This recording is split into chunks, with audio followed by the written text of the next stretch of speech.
ಇಲ್ಲಿ ಬಂದು ಈಗ 1 ವರ್ಷ ಆಯಿತು. ಇಲ್ಲಿ ಒಂದು ಬಂದಾಗಿರುವಂಥ ಒಂದು ಸ್ಕೂಲು ನಮಗೆ ಶ್ರೀನಿವಾಸ್ ಅಂದೇವರು ಫ್ರೀಯಾಗಿ ಕೊಟ್ಟಿದ್ರು. ಬರುವಂಥ ದಾನಿಗಳು ಅಡ್ರೆಸ್ಸನ್ನು ನಾವು ಕರೆಕ್ಟ್ ಹೇಳ್ತೀವಿ. ಅಂದರೆ ಉಡುಪಿ ಜಿಲ್ಲೆಯ ಸಾಲಿಗ್ರಾಮದಲ್ಲಿ, ಸಾಲಿಗ್ರಾಮದಿಂದ ಸ್ವಲ್ಪ ಮುಂದೆ ಬಂದು ಗಣೇಶ್ ಗ್ರ್ಯಾಂಡ್ ಹೋಟೆಲ್ ಸಿಗುತ್ತೆ. ಅದರಿಂದ ಹಿಂದೆ ಹೊಸ ಬದುಕು ಆಶ್ರಮ ಅಂತ ಬೋರ್ಡ್ ಇದೆ. ಅಲ್ಲಿಂದ ನೇರವಾಗಿ 1 ಕಿಲೋಮೀಟ್ರ್ ಬಂದ ಮೇಲೆ ಮತ್ತೆ ಎಡಕ್ಕೆ ತಿರುಗಿದ್ರೆ ನಮ್ಮದು ಈ ಶಾಲೆ ಸಿಗುತ್ತೆ, ಅಂದರೆ ಆಶ್ರಮ ಸಿಗುತ್ತೆ. ಗೂಗಲಲ್ಲಿ ಹಾಕಿದ್ರು ಹೊಸ ಬದುಕು ಆಶ್ರಮ ಅಂತ ಗೂಗಲಲ್ಲಿ ಹಾಕಿದ್ರು ಸಿಗುತ್ತೆ. ನಮ್ಮ ವೆಬ್ಸೈಟಲ್ಲೂ ಹೊಸಬದುಕು.com ಅಂತ ಹಾಕಿದ್ರು ನಿಮ್ಗೆ ಇನ್ಫಾರ್ಮೇಷನ್ ಸಿಗುತ್ತೆ. ಮತ್ತು ಗೂಗಲ್ ಮ್ಯಾಪಲ್ಲೂ ಹೊಸ ಬದುಕು ಆಶ್ರಮ ಅಂತ ಅದರಲ್ಲೂ ನೇರವಾಗಿ ಮಾಡ್ಬೋದಲ್ಲ. ಮತ್ತು ಇನ್ನೊಂದೇನೆಂದರೆ ವಸ್ತು ರೂಪದಲ್ಲೂ ಕೊಡ್ಬೋದು, ದಿನಸಿ ಸಾಮಗ್ರಿ ಕೊಡ್ಬೋದು, ನಮಗೆ ಪ್ಯಾಡ್ ಕೊಡ್ಬೋದು. ಅಂದರೆ ಬೆಡ್ ರಿಡನ್ 3 ಜನ ಇದ್ದಾರೆ, ಲೇಡೀಸ್ ಒಬ್ಬರು ಮತ್ತು ಜೆಂಟ್ಸ್ ಇಬ್ಬರು ಇದ್ದಾರೆ. ಹಾಗೆ ಡೈಪರ್ ಕೂಡ ಕೊಡ್ಬೋದು. ಮತ್ತು ನಮಗೆ ಜನೌಷಧದಲ್ಲಿ ನೀವು ಮೆಡಿಸಿನ್ ಕೂಡ ಇದು ಮಾಡ್ಬೋದು. ಯಾಕಂದರೆ ನಮಗೆ ಸುಮಾರು ಆಗುತ್ತೆ. ಒಂದು ಸ್ವಲ್ಪ ಅಲ್ಲಿ ಕೂಡ ಈಗ ಸಾಲ ಮಾಡಿ ನಾವು ತರೋದು. ಈಗ ಸ್ವಲ್ಪ ಈಗ ಮಳೆಗಾಲ ಅಲ್ಲ, ನಮಗೂ ಸ್ವಲ್ಪ ಕಷ್ಟ ಆಗ್ತದೆ. ಮತ್ತು ಹೆಚ್ಚಾಗಿ ಸಾಮಗ್ರಿಯನ್ನು ಕೊಡಿ. ಮತ್ತೆ ಬೇರೆ ಕೆಲವು ಐಟಮ್ಸ್ ಎಲ್ಲ ಒಂದ್ಸಲ ಬಂದು ನೋಡ್ಕೊಂಡು ಹೋಗ್ಲಿ, ಬಂದು ವಿಸಿಟ್ ಮಾಡ್ಲಿ ಒಂದ್ಸಲ. ಯಾಕಂದ್ರೆ ₹1 ನೋಡುವವರು ಇಲ್ಲಿ ಬಂದು ನೋಡಿ ಇಲ್ಲಿನ ಪರಿಸ್ಥಿತಿಯನ್ನು ಅರ್ಥ ಮಾಡ್ಕೊಂಡು ಕೊಡಬಹುದು. ಇಲ್ಲಿ ಬಂದು 1 ವರ್ಷ ಆಯ್ತು, ನಡೀತಾ ಇದೆ, ಇನ್ನು ನಡೆಸ್ತಾ ಹೋಗ್ತದೆ. ನಮ್ಗೊಂದು ಜಾಗ ಎಲ್ಲಾದ್ರೂ ಒಂದು 50 ಸೆನ್ಸ್.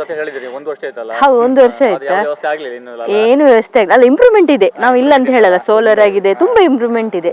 ಇನ್ವರ್ಟರ್ ಇದೆ, ಯಾರು ನೋಡಿ ದಾನಿಗಳು ಕೊಟ್ಟಿದ್ದಾರೆ, ಯಾವ್ದು ಇಲ್ಲ ಅಂತಿಲ್ಲ. ಬಟ್ ಜಾಗಕ್ಕೆ ಎಲ್ಲಾದ್ರೂ ಒಂದು 50 ಸೆನ್ಸ್ ಎಲ್ಲಾದ್ರೂ ಈ ಭಾಗದಲ್ಲಿ ಸಿಕ್ಕಿದ್ರೆ ತುಂಬಾ ಉತ್ತಮ. ಸಾಲಿಗ್ರಾಮ ಸಿಗ್ಲಿ ಅಂತ ಅದೇ ಕೇಳ್ಕೊಳ್ತಿದ್ದೇವೆ. ನೋಡ್ಬೇಕು. ಹೋಸಲ 36 ಇದ್ರು, ಈಗ 55 ಇದ್ರು. ಟೋಟಲ್ 55 ಇದ್ರು. ಈಗ ಬಂದು ಒಂದ್ಸಲ ನೋಡಿ, ಒಂದ್ಸಲ ವಿಸಿಟ್ ಮಾಡ್ಲಿ, ನೋಡಿ ಖುಷಿ ಆದ್ರೆ ಹೆಲ್ಪ್ ಮಾಡ್ಬೋದು, ತೊಂದ್ರೆ ಇಲ್ಲ. ಎನಿ ಟೈಮ್ ನಾವ್ ಇಲ್ಲೇ ಇರ್ತೇವೆ. ಟೈಮಿಂಗ್ ಹಾಕಿತ್ತು 9 ರಿಂದ 6 ಅಂತಲೇ, ಬಟ್ ಎನಿ ಟೈಮ್ ಬರ್ಬೋದು. ಮತ್ತೆ ಎನಿ ಟೈಮ್ ಬರ್ಬೋದು. ನಾವ್ ಇಲ್ಲೇ ಇರ್ತೇವೆ, ಫೋನ್ ಮಾಡಿ ಬರ್ಬೋದು, ತೊಂದ್ರೆ ಇಲ್ಲ. ರಾತ್ರಿ 11 ಗಂಟೆ ಊಟ ಇದೆ. ಮತ್ತೆ ಕೆಲವರು ಬೆಳಿಗ್ಗೆ ಬಾಗಿಲು ತೆಗೆಯುವ ಬಟ್ಟೆ ಎಲ್ಲ ಇಟ್ಟು ಹೋಗ್ತಾರೆ. ಎನಿ ಟೈಮ್ ಬರ್ಬೋದು, ಎನಿ ಟೈಮ್ ವಿಸಿಟ್ ಮಾಡ್ಬೋದು, ಹಾಗೆ ಅಂತ ಇಲ್ಲ.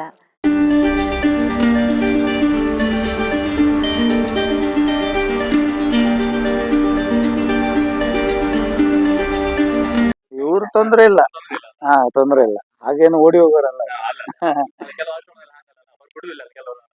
ಇಲ್ಲ ಅವ್ರು ಹೊರಗೆ ಇರ್ತಾರೆ ಹೆಚ್ಚಾಗಿ. ಓಡ್ಲಿಕ್ಕೆ ಆಗುದಿಲ್ಲ ಈಗ, ಇವ್ರಿಗೆ ಕಾಣುದಿಲ್ಲ. ಓಡಿದ್ರೆ ಇಲ್ಲ ಎಲ್ಲಾದ್ರೂ ಬಿದ್ರೆ ಮತ್ತೆ ಕಾಣುದಿಲ್ಲ. ತಮಿಳು. ಹೌದು, ಇವರು ಹೈದರಾಬಾದ್, ಅವರು ಮುಂಬೈ. ಅಜ್ಜಿ ಅವರಿಗೂ ಯಾರಿಲ್ಲ. ಅವರು ನಮ್ಮ ಬ್ರಹ್ಮ ಅವರು ಇದು ಮಾಡಿದ್ರು, GSP ಅವ್ರು ಗೊತ್ತಿಲ್ಲ, ಅವರು ಬೇರೆ ಕ್ಲಾಸ್. ಹೌದು. ಇವಳು ಗೊಂಗೊಳ್ಳಿ ಅವಳು. ಮತ್ತೆ ನಿಮ್ದು ಊರಲ್ಲಿ ಮಂಗಳೂರಾ?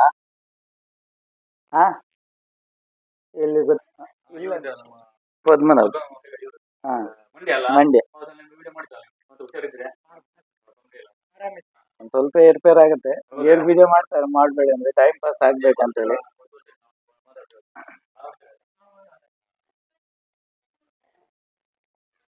ಮತ್ತೆ ಈ ಕಡೆ ಎಲ್ಲ ಗೇರು ಬೀಜ ಮಾಡ್ತಾರೆ.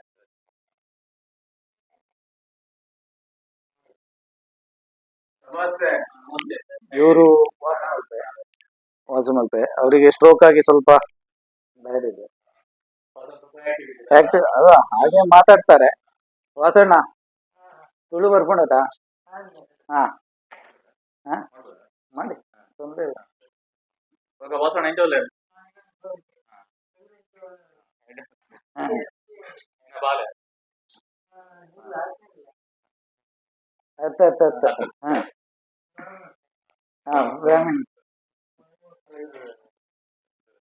ಸ್ಟ್ರೋಕ್ ಆಗಿ ಇದಾಗಿ ತುಂಬಾ ಬ್ಯಾಡ್ ಇತ್ತು. ಈಗ ಟ್ರೀಟ್ಮೆಂಟ್ ಅಂದ್ರೆ ಅವ್ರು ಯಾವ್ದಕ್ಕೂ ರೆಸ್ಪಾನ್ಸ್ ಮಾಡಲ್ಲ. ಫಿಸಿಯೋಥೆರಪಿ. ಮತ್ತೆ ಆಶ್ರಮದ ಇದರಲ್ಲಿ ಸ್ವಲ್ಪ ಟೈಮ್ ಪಾಸ್ ಅವರಿಗೆಲ್ಲ. ಈಗ ಅವ್ರದ್ದು ಮುಗೀತು, ಈಗ ಯೋಗಕ್ಕೆ ಹೋಗೋ ಟೈಮ್ ಇದೆ ಅವ್ರದ್ದು. ಇವರೆಲ್ಲ ಯೋಗ ಮಾಡ್ಲಿಕ್ಕೆ ಕಷ್ಟ ಇವರಿಗೆಲ್ಲ, ಅಂದ್ರೆ ಸ್ಪೆಷಲ್ ಚಿಲ್ಡ್ರನ್ ಮತ್ತೆ ಆಟಿಸಮ್ ಅಲ್ಲ, ಅವರಿಗೆಲ್ಲ ಕಷ್ಟ ಆಗ್ತದೆ. ಅವ್ರು ವಾಕಿಂಗ್ ಅದು ಇದೆಲ್ಲ ಮಾಡ್ತಾರೆ ಯೋಗ ಮಾಡುವ time. ಅವ ಕುಮಟ. ಹಾ ಕುಮಟ. ಇವನು ಕೇರಳ. ಹಾ ಕೇರಳ. ಇವರು ಸಿರ್ಸಿ. ಸ್ಪೆಷಲ್ ಅಂದ್ರೆ ಅವರಿಗೆ ಚಡ್ಡಿ ಆಗ್ತಾ ಇದ್ರು ಅಷ್ಟೇ, ಬಾತ್ರೂಮ್ ಹೋದ್ರ. ಹಾ ಮತ್ತೆ ಇವರಿಗೆ ಗೊಂಬೆ ಅಂತ ಕರೆಯೋದು ನಾವು, ನಮ್ದು ಆಶ್ರಮದ ಗೊಂಬೆ ಅವರು. ಎಲ್ಲ ಯೋಗ ಕೂತಿದ್ದಾರೆ ಈಗ ಅಷ್ಟೇ. ಓಯ್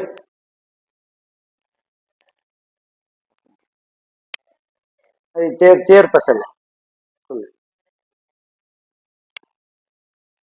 ಓಯ್ ವಾಕಿಂಗ್ ಪೋಲೆ ಅಂಚಿ ಅವ ಇವರಿಷ್ಟು ಜನ ನಾರ್ಮಲ್ ಆಗಿ ಯೋಗ ಇದೆಲ್ಲ ಮಾಡ್ತಾರೆ. ನಾರ್ಮಲ್ ಅಲ್ಲ, ಸೈಕಿಯಾಟ್ರಿ ಟ್ಯಾಬ್ಲೆಟ್ ಎಲ್ಲ ಸುಮಾರು ಜನ ಇದ್ರು. ಮೊನ್ನೆ ಕ್ಯಾಂಪ್ ಆಯ್ತಾ. ಮತ್ತೆ ತುಂಬಾ ಸೀರಿಯಸ್ ಆದ್ರೆ ಕೆಲವು ಅಂದ್ರೆ ಅಜ್ಜಿ ಕಡೆಯಿಂದ ನಮ್ಗೆ ಆಗುದಿಲ್ಲ ಅಂದ್ರೆ ನಮಗೆ ಕೊಡ್ತಾರೆ. ಮೊನ್ನೆ ಜನರಲ್ ಚೆಕಪ್ ಎಲ್ಲ ಆಯ್ತು ಇಲ್ಲ, ಇಲ್ಲೇ ಆಯ್ತು. ಅವರು ಬಂದರು, ಗೌರ್ಮೆಂಟ್ ಹಾಸ್ಪಿಟಲ್ ಅವರು ಹೋದ್ರು. ಮತ್ತೆ ತುಪ್ಪವನ ಡಾಕ್ಟರ್ ವಾಣಿಶ್ರೀ ಅವರು ತುಪ್ಪ. ನಮ್ಮ ಕೋಟ ಸವಿತಾ ಸಮಾಜ ವಲಯದ ಕೋಟ ಎಸ್ಪೆಷಲಿ ಅವ್ರ ಬಗ್ಗೆ ನಾವು ಹೇಳ್ತೇವೆ. ಯಾಕಂದ್ರೆ ಅವ್ರಿಗೆ ಕಟ್ಟಿಂಗ್ ಶೇವಿಂಗ್ ಎಲ್ಲ ಮಾಡಿರ್ತಾರೆ. ಈಗ ನಾಡ್ದಿಗೆ 1 ವರ್ಷ ಆಯ್ತು ಅವರದ್ದು ಸ್ಟಾರ್ಟ್ ಆಗಿ.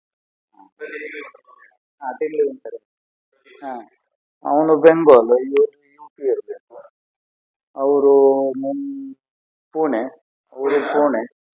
ಅವರು ಮಾತು ಬರುದಿಲ್ಲ, ಅವರು ತಮಿಳ್ನಾಡು. ಅವರು ಪಡುಬಿದ್ರೆ, ಇವರು ಕುಂದಾಪುರ, ಇವರು ಗಂಗೊಳ್ಳಿ, ಇವ ಗೋಕರ್ಣ ಎಲ್ಲ ಇದ್ದಾರೆ ಹೊರಗೆ. ತಮಿಳು ಮಲಯಾಳಿ ಎಲ್ಲ ಇದ್ದಾರೆ. ಇಲ್ಲಿ ಇವ ನೋಡಿ, ಇವ ತಿಂಗಳಿಗೆ ಒಂದ್ಸರಿ ರಿಯಾಕ್ಟ್ ಇರುತ್ತ ಒಂದು. ಹೊರ್ಗು ಅವ್ನು ಹೇಳಿದ ತಕ್ಷಣ ಸ್ಟಾರ್ಟ್ ಆಯ್ತು. ತಿಂಗಳಿಗೆ ಒಂದ್ಸರಿ ರಿಯಾಕ್ಟ್ ಅಂದ್ರೆ ಯಾರಿಗಾದ್ರೂ ಹೇಳಿ ಅದೆಲ್ಲ ಮಾಡ್ತಾರೆ. ಕಂಟ್ರೋಲ್ ಮಾಡೋದು ಕಷ್ಟ. ಆಗ ಅವ್ರು ಕೆಲವರೆಲ್ಲ ಬರ್ತಾರೆ ಆಶ್ರಮದಲ್ಲಿ, ಲಕ್ಷ್ಮಣ ಮತ್ತೆ ಸತೀಶ್ ಅವರು ಹೇಳ್ತಾರೆ. ಅಂದ್ರೆ ಕೆಲವೊಂದ್ ಸರಿ ಅವರು ಕೇಳ್ತಿಲ್ಲ, ಆಶ್ರಮದವರು ಕೇಳ್ತಿಲ್ಲ, ಅವ್ರವ್ರೊಳಗೆ ಗಲಾಟೆ ಮಾಡುದೇ ಇರುತ್ತೆ. ಒಬ್ಬರು ತಟ್ಟೆಯಿಂದ ಒಬ್ಬರು ತಟ್ಟೆಗೆ ಎಂಗ್ಳು ಹಾಕೋದೇ ಇರುತ್ತೆ. ಮಾಡಿರುತ್ತಲ್ಲ ಬಂದಾಗ